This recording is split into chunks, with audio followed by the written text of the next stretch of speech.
Congress Prime Minister. First non-Congress Prime Minister to win Lok Sabha majority. Second Prime Minister after Indira Gandhi to be re-elected with majority. Only other Prime Minister apart from Jawaharlal Nehru to win 3 successive general elections. Longest serving head of an elected government, state plus centre among all Prime Ministers. First and only Prime Minister born after India's independence. Prime Minister Modi delivered back-to-back victories. First as Chief Minister of Gujarat, then as the Indian Prime Minister. Modi's 2 hat-tricks as CM, 2002, 2007 and 2012, and as Prime Minister 14, 19 and 24. These are the hat-tricks. And from Jammu and Kashmir to the Indian diaspora across the world, his popularity has been on a steady rise. Let's look at his biggest achievements. Article 370 abrogation in J&K. India becomes world's 4th largest economy. Infrastructure push spanning railways, highways, ports and airports. Make in India launched to create jobs and spur industrial growth. Redefine India's terror response with Balakot Operation Sindoor. Temple in Ayodhya. Vaccine diplomacy during COVID-19 pandemic. Cashless economy became an example for the world. Labharti schemes such as LPG and free rations and direct benefit transfers. BJP became the biggest party in the world with over 180 million members. Remember, World Bank June 2025 report said 270 million people moved out of extreme poverty in India between 2022-23 and 2011-12 under Prime Minister Modi, when their number shrank to 5.3% of the population from 27.1%. Now let's look at Indira Gandhi's achievements as Prime Minister. India's first and only woman Prime Minister in its 77 years of independence. Led India to victory in 1971 India-Pak War, launched Green Revolution, nationalized 14 major banks in 69, oversaw India's first nuclear test in 74 at Pokhran, abolished privy purses, ending special privileges for former royals, nationalized oil companies post 1971 war for public benefit, launched 20-point program in targeting poverty and unemployment, boosted India's space program, laying the foundation of ISRO, expanded Operation Flood, empowering dairy cooperatives, and launched Project Tiger in 1973, India's first big wildlife conservation. But it's not just about milestones. Prime Minister Modi has redefined New India. And let me straight away go to Mr. Prasad. Mr. Prasad, how do you define Prime Minister Modi's tenure? These are numbers. But how do you define his tenure in terms of a person who had no political background, no mentorship, and he has shifted what you said is political gravity, both ideological and fundamentally organizational, sir? Yeah, I think Karthikeya, when you were counting the time when he became the Chief Minister of Gujarat, I remember at that point of time there were several contenders for the job when Mr. Vajpayee as the Prime Minister and the party decided to have a new person in Gujarat. One of the things people did notice at that time is that Prime Minister, that time, Mr. Modi was moved from the organization as General Secretary to the Chief Minister's chair. And the question of organization ability was all known. But his administrative capacity was people were always looking at. Skeptics were not very sure. But then he disproved everybody time and again. Slowly and steadily he built his work. He showed what, and I think the first demonstration came when he reworked for the Gujarat rehabilitation, especially the earthquake rehabilitation. Gradually started building and putting the building blocks. And that I think has helped me because he's known to be an organizational man, a man who has worked with the grassroots as a RSS Pracharak, worked in several states in North India in that particular point of time, whether it was Gujarat, Himachal, Haryana, Punjab, and those areas. So he had a fair understanding of the organizational structure, the way, so that discipline that he brought to office. Mr. Prasad, your thoughts on one thing, because you have also covered him. Prime Minister Modi's tenure is also defined by his, and I don't take it lightly, I take it very serious, by the construction, the sort of construction work, the entire Central Vista project, sir. I was coming to that. New parliament, actually, the way he has rebuilt Sabarmati, you go to the new Gandhinagar, it resembles Singapore. The last time I went and I said, God, what has happened to this place. Well, I think Kashi you're right. corridor, this is something which is very unique to him. I think apart from the fact what you talked about is the modernization, the modern structures which have come up in various states, remodeling. I think the biggest push value counting was the infrastructure development, and that is going to be fundamentally shifting the way Indian economy operates. Because we always had this issue of our infrastructure not being at standards. At the time when we want to gallop ourselves on economic scale, we don't have the capacity. Our ports were lagging behind, our airports were slower, our turnaround times on the ships was very longer. Whereas you're competing internationally, I mean, just imagine a port coming in Singapore, which is going to be totally driven by AI and probably delivering 3 times the structure and size.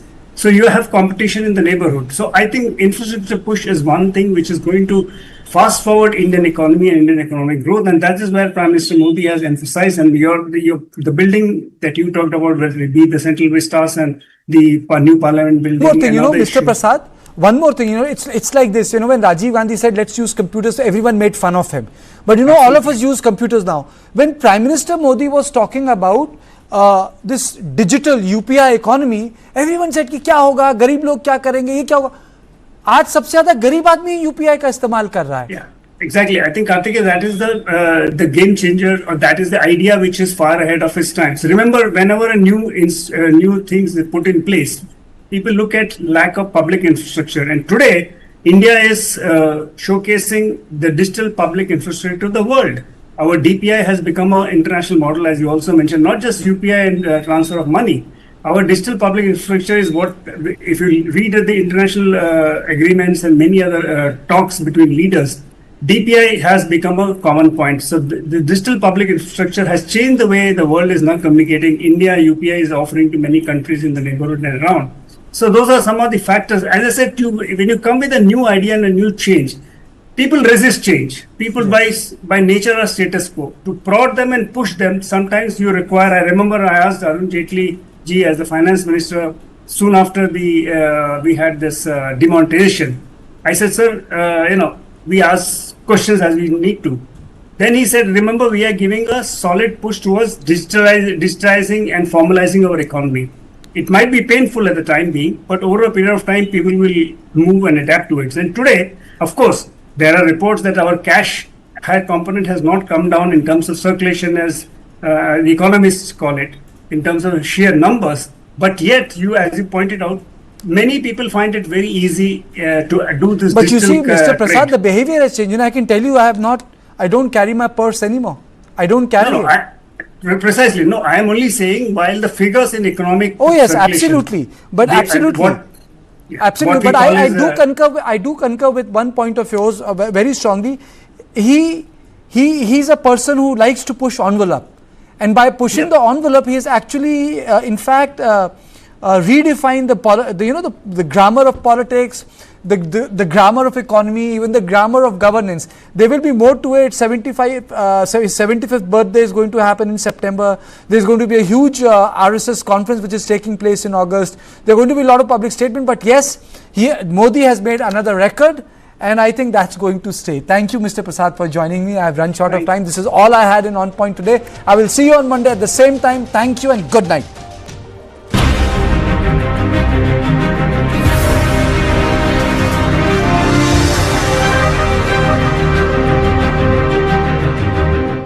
Associate sponsor anchor toothpaste, नए जमाने की नई सुरक्षा।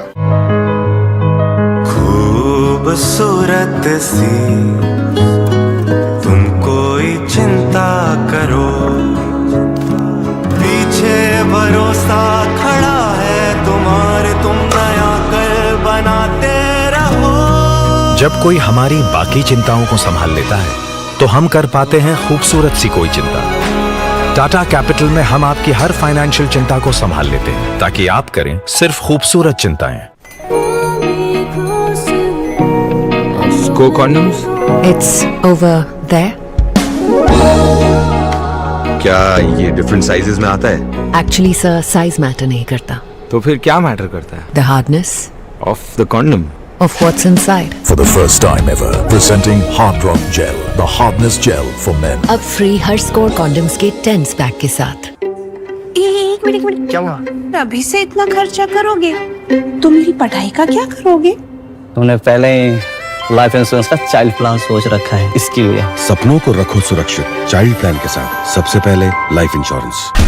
A small window of hope has opened for Nimisha Priya. You know, human beings live by hope. Is Vijay challenging Dravidian party? Payments have been made, but no books inside. If there is corruption at the BO office, maybe I want to learn Hindi. That I do not know how to speak Kannada. Go to the second part. to have Hindi compulsion. 2 kids were asked to clean the toilet because of their caste. All these kids were forced to do it. I will clearly protest against this. 3 passes, Mr. Gowda. People rush.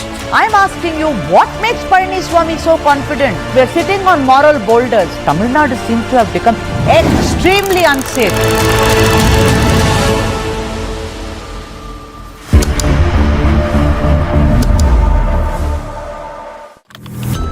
A deep dive into what matters to you the most.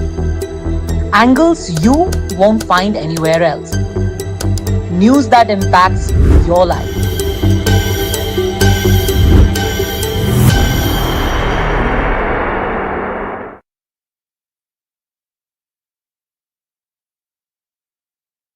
Hi, this is Baman Irani. Hi, this is Karishma Tanna. Hi, I'm Nushat Bharucha. Catch this conversation on News9. Catch this conversation on News9. Catch me and this conversation on News9. Hi, this is Shahid Kapoor and catch this conversation on News9.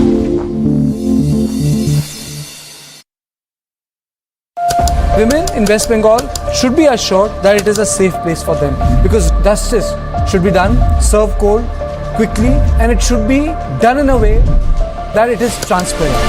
Peace and prosperity cannot coexist with terrorism and proliferation of weapons of mass destruction in the hands of terror groups. These visuals are the most defining moment when India's defense minister called out China's bluff. The memories of emergency have again become very, very relevant. There is no excuse. It subverted our constitution.